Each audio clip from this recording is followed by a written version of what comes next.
This is probably for my neurodivergent people, but it could be for anybody, honestly, who struggles with this. I want to let you guys know who are addicted to literally anything. If you transform your habits, you know you can change your life in like no time at all. Like you already have the habitual energy in you. Now it's simply about transforming the direction of what those habits, I guess, are leading you to. And this is a system that I figured out for myself that started to work. So hopefully it works for you, or at least in some way or shape or form, it can be applied to your circumstance.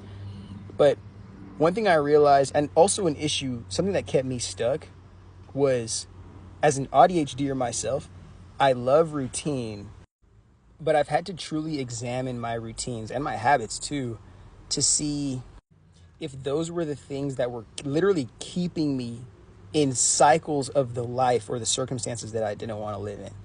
So I had to like really inverse it, or I guess break it down in my habits are a day-to-day reflection of my routines, which are a week-to-week reflection of the goals that I have set for myself longer or midterm.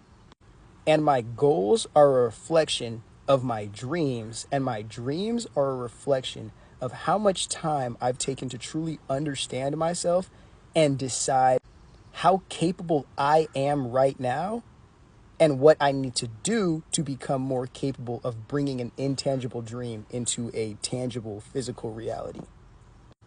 So now, if we can break it down from your habits, what you do day to day unconscious, are reflecting the conscious routines, if you have them at all. Routines reflect goals, goals reflect dreams, dreams reflect self-belief. Now, I did mention I'm ADHD. So with the ADHD side of that, the energy was never going to be a serious issue. Trying to like get the energy to create the life I wanted or chase the goals I wanted to.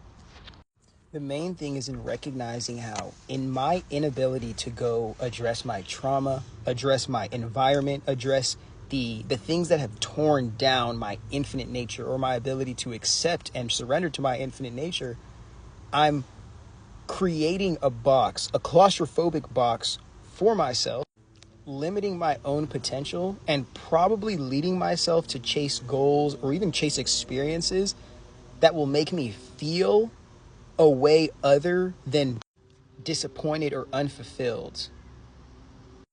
Now, I know we're kind of going everywhere with this video, so I want to make sure it's sticking on the habits for your addicts. So we're going to conclude this by just saying, take that time, especially if you have bad habits. Take that time to journal, and when you get into the journal, do the system that we've just been talking about over the past couple of minutes. Habits, routines, goals, dreams, self-belief. And figure out what the fuck the kink is in that hose. Because once you get on that, you're going to start to realize the shit that you thought was separating you, and whether it be celebrities or successful people, entrepreneurs, whatever it is that you look up to, the shit that is separating you, other than marketing and PR, is they just believe in who they are and then have reinforcement in an environment and then accolades, of course, to support that.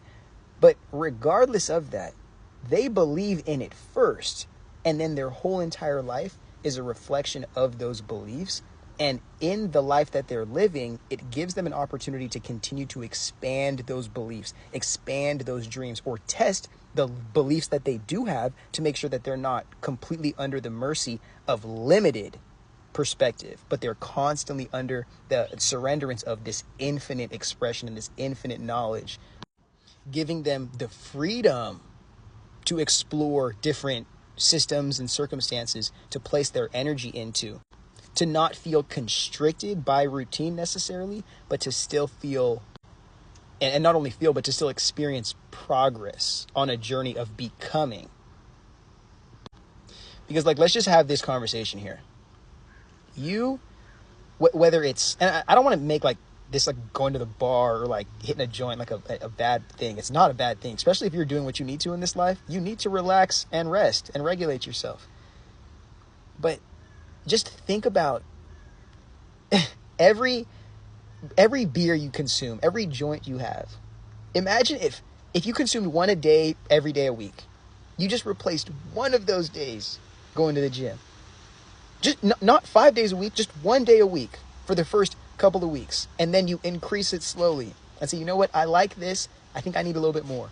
2 times a week. Maybe we replace one of those meals that we go out or that we get on DoorDash with cooking at home. Maybe we replace 1 hour that we're playing video games with listening to a podcast or a lecture. Maybe we replace one thing here, one thing here, one thing here. And we don't overwhelm ourselves with the change, because obviously, like, in just analyzing and understanding addiction, we're either running away from something perpetually or we're trying to suppress something. And the only way we can free ourselves from this, like, bad transactional relationship that we have with ourselves is addressing it. But the fear in addressing it, or the fear of losing control, the fear of losing ourselves, the fear of not being who we were and having the comfort in what we had been, or the comfort in what we were doing, is very scary. And that may even lead us to continue or to deepen the addiction.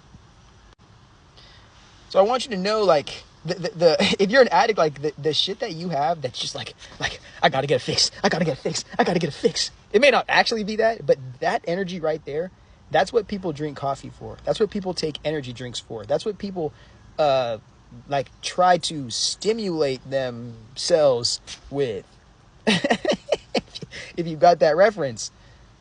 So you already have the energy. Now we need to put the systems around you.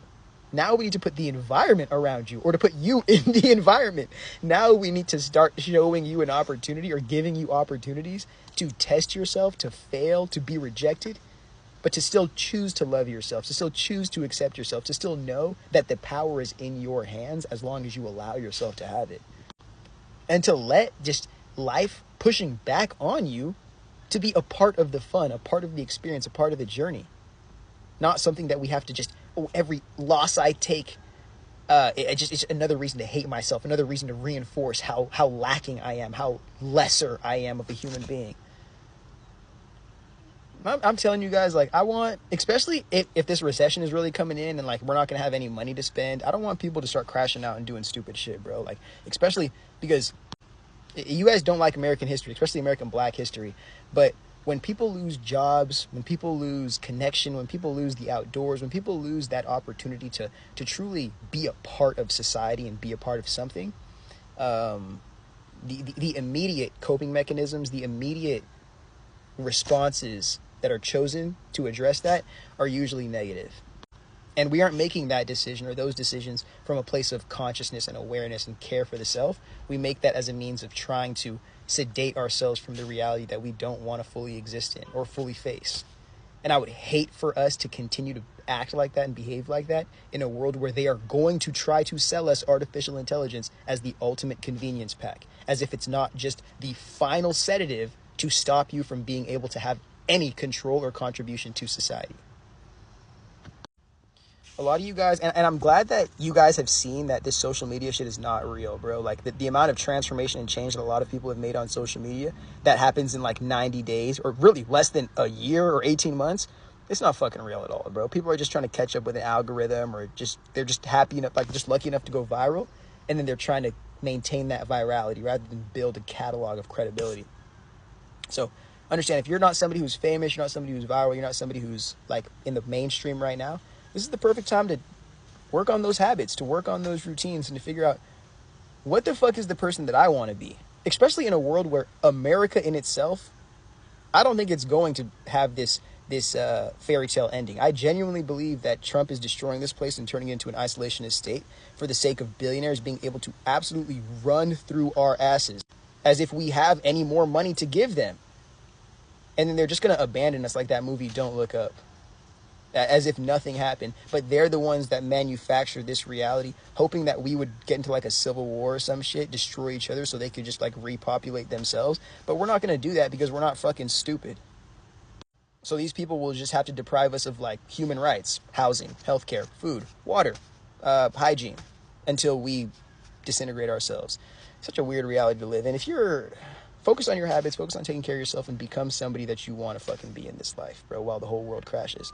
Because you might be the person that ends up saving us all.